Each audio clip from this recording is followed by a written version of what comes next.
जो कामाचा माणूस म्हणून त्याची महाराष्ट्रामध्ये ख्याती आहे आणि तो चेहरा हाच फॅक्टर त्या ठिकाणी बीडमध्ये ठरलेला आहे. आपण जर पाहिलं मला इथला गुलाल दाखवायचा ना, चिल्लर आहे ते. त्याच्या बाबतीत काय आता इथून पुढे मी बोलणार नाही. आता ते पार्सल कुणाचं कुठं पाठवायचं ते आता बीडकरांनी आपल्याला एक संदेश दिलाय, त्यांनी त्यांचं समजून घ्यावं. बीडकरांनी अतिशय मोठा कौल राष्ट्रवादी काँग्रेस पार्टी, शिवसेना आणि शिवसंग्राम युतीचे जे काही नगराध्यक्ष पदाचे उमेदवार असतील किंवा प्रभागामधील नगरसेवक पदाचे उमेदवार असतील, यांना अतिशय चांगल्या पद्धतीनं बीडकरांनी झुकतं माप दिलेलं आहे. हा जो काही विजय मी आमचे शहरामधील जे एक मोठं संघटन आहे, पक्षाचे कार्यकर्ते आहेत, पदाधिकारी आहेत आणि त्या पुढे जाऊन बीड शहरातील मतदार बंधू भगिनींना हा विजय जो काही आहे मी समर्पित करतो आहे. आपण जर नेमका परिणामकारक ठरला आणि मला यश मिळालं नाही, बीडमध्ये कुठलाच फॅक्टर परिणामकारक ठरलेला नाही. बीडमध्ये जो काही आहे अजितदादांचा चेहरा जो आश्वासक आहे, जो कामाचा माणूस म्हणून त्याची महाराष्ट्रामध्ये ख्याती आहे आणि तो चेहरा हाच फॅक्टर त्या ठिकाणी बीडमध्ये ठरलेला आहे. आपण जर पाहिलं तर तुम्ही मनोज जरांगे पाटील यांची भेट घेतली आणि विजयाच्या अगोदर आदल्या दिवशी निवडणुकीच्या आदल्या दिवशी जरांगे पाटील यांची तुम्ही भेट घेतली, त्याचा काही परिणाम या निवडणुकीमध्ये पाहायला मिळाला का? हो, आम्हाला सर्व समाज घटकांचं त्या ठिकाणी सहकार्य लाभलेलं आहे. संघर्ष योद्धा मनोज दादा जरांगे पाटलांनीही, ते काय राजकीय व्यक्तिमत्व नाही, ते समाजासाठी एक सामाजिक अशा एक विचारधारेने काम करणारे ते एक संघर्ष योद्धा म्हणून त्यांच्याकडे पाहिलं जातं. परंतु त्यांचं कळत न कळत जे काही आहे ते काय अशी थेट कुठं जाहीर वाच्यता करत नसतात, परंतु त्या विचारधारेचं कुठंतरी आम्हाला सहकार्य लाभलेलं आहे.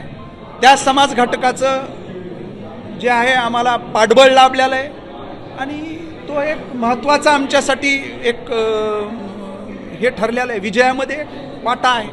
तुम्हाला गुलाल लागू देणार नाही, सोनवणे असतील, प्रकाशदादा असतील आणि तुम्हाला या तिघांनाच ते टार्गेट करतायत. त्याला कालचा दाखवायचा ना इथला, त्याला इथला गुलाल दाखवायचा ना, चिल्लर आहे ते. त्याच्या बाबतीत काय आता इथून पुढे मी बोलणार नाही. डॉक्टर सारिका क्षीरसागर यांनी वक्तव्य करत पुन्हा एकदा जे पार्सल आहे ते आम्ही बीडमध्ये येऊ देणार नाही आणि पार्सल परत पाठवू, असं पुन्हा एकदा काल विजयानंतर देखील. आता ह्याच्याबाबत काय बोलायचं, आता तुम्ही बीडकरांनी त्यांना चांगल्या पद्धतीनं अतिशय त्या मतदानाच्या माध्यमातून जो काही मॅन्डेट दिलेला आहे, जो कौल दिलेला आहे, जे मोठ्या मोठ्या वल्गना करत होते, मोठ्या मोठ्या गोष्टी करत होते, आव्हान देत होते की तिसऱ्या नंबरला जाणार, असं होणार तसं होणार, तर आज जे काही आहे सर्वात मोठा पक्ष म्हणून राष्ट्रवादी काँग्रेस पक्ष म्हणून बीडकरांनी स्वीकारलेला आहे. आता ते पार्सल कुणाचं कुठं पाठवायचं ते आता बीडकरांनी आपल्याला एक संदेश दिलाय, त्यांनी त्यांचं समजून घ्यावं. अजूनही तसंच बोलत असतील तर मग हे हास्यास्पद आहे असं मला वाटतं. क्षीरसागर फक्त बीड झालेलं नाही, आम्ही परत एक आहोत आणि ज्या पद्धतीने त्यांचं वक्तव्य होतं की बिराचे नगरसेवक आणि त्यांचे भाजपचे 14-15 नगरसेवक, तर नेमकं क्षीरसागर मुक्त झालंय का आणि हे वक्तव्य करणं म्हणजे क्षीरसागर कुटुंब एक होतं का नगरपालिका?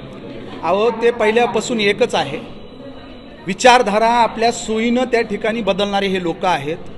शिवशाहू फुले आंबेडकरांच्या विचारधारेनं काँग्रेस असेल किंवा त्यानंतर राष्ट्रवादी काँग्रेस पक्ष असेल, या पक्षानं यांच्या 3 पिढ्यांना ताकद देण्याचं काम केलं आहे, सत्तेमध्ये ठेवण्याचं काम केलेलं आहे. ती विचारधारा एका क्षणामध्ये त्या ठिकाणी बदलायचं आणि हिंदुत्ववादी विचारधारा म्हणून तिकडं हे करायचं. इथं शहरामध्ये समाजामध्ये तेढ निर्माण करण्याचा प्रयत्न, आटोकाट प्रयत्न या लोकांनी केला आणि हे लोक अशा पद्धतीनं आपलं एकदम अशी भूमिका बदलणारे लोक, यांना यापुढं बीडकर नाही तर बीड विधानसभा मतदारसंघ कधीच त्या ठिकाणी स्वीकारणार नाही. यांना हद्दपार केल्याशिवाय राहणार नाही. इथून पुढं फक्त आणि फक्त बीड विधानसभा मतदारसंघामध्ये घड्याळाचाच गजर झालेला दिसल, तो क्षीरसागर व्यतिरिक्त असणार आहे. नाही, बिलकुल नाही. गटबाजीचा काही परिणाम नाही आहे. बीडमध्ये जे काही आमचे पॅम्पलेट होते, जे काही आमचे पोस्टर्स लावलेले होते, जे आमच्या राष्ट्रवादी काँग्रेस पार्टीच्या वतीनं कार्यालयाच्या वतीनं जे लावले होते, त्या सर्व ह्याच्यावर माजी मंत्री धनंजयजी मुंडे साहेब यांचा फोटो त्याच्यावर त्या ठिकाणी होता. बाकी प्रभागामध्ये आपापल्या पद्धतीनं लोकांनी त्यांनाही आम्ही सांगितलं होतं, जो प्रोटोकॉल आहे पार्टीचा तो प्रोटोकॉल फॉलो करा. त्याच्यामध्ये हे फोटो असतील, त्याच्यामध्ये ते आमचे राज्याचे नेते आहेत, त्यांचा फोटो त्या ठिकाणी होता. दुसरा विषय राहिला की बाबा ते बीडमध्ये का आले नाहीत, तर इथं विषय असा आहे की 2 सभा स्वतः अजितदादांनीच घेतल्या. नगरपालिकेच्या ह्याच्यामध्ये प्रभागामध्ये जावं लागतं. धनंजय मुंडे साहेबाकडं 2 नगरपालिकेची जबाबदारी त्यांच्याकडं होती. परळी असेल किंवा गंगाखेडा असेल, या दोन्ही नगरपालिकेमध्ये राष्ट्रवादी काँग्रेस पार्टीचा झेंडा धनंजय मुंडे साहेबांच्या नेतृत्वाखाली, मार्गदर्शनाखाली फडकलेला आहे. बीड नगरपालिकेनिमित्त नेमकी सभा कशा पद्धतीने असेल, अजितदादांचा शब्द तुम्ही पूर्ण केला, बीडकरांनी पूर्ण केला? नाही, आता ह्याच्यामध्ये दादांचा पूर्वनियोजित दौरा होतोय, त्याचा अजून तो आलेला नाही आहे. परंतु बीड जिल्ह्यामध्ये जे काही जिल्हा नियोजन समितीच्या माध्यमातून पालकमंत्री म्हणून अजितदादांच्या नेतृत्वाखाली, त्यांच्या मार्गदर्शनाखाली जे काही कामं जे काही आता झालेले आहेत किंवा सुरू होत आहेत, असे 1000 कामांचं उद्घाटन आणि भूमिपूजन हे एका जागेवर जे काही आहे होणार आहे. आणि एक जिल्ह्याचा एक कार्यक्रम, विकासाचा कार्यक्रम तो होणार आहे.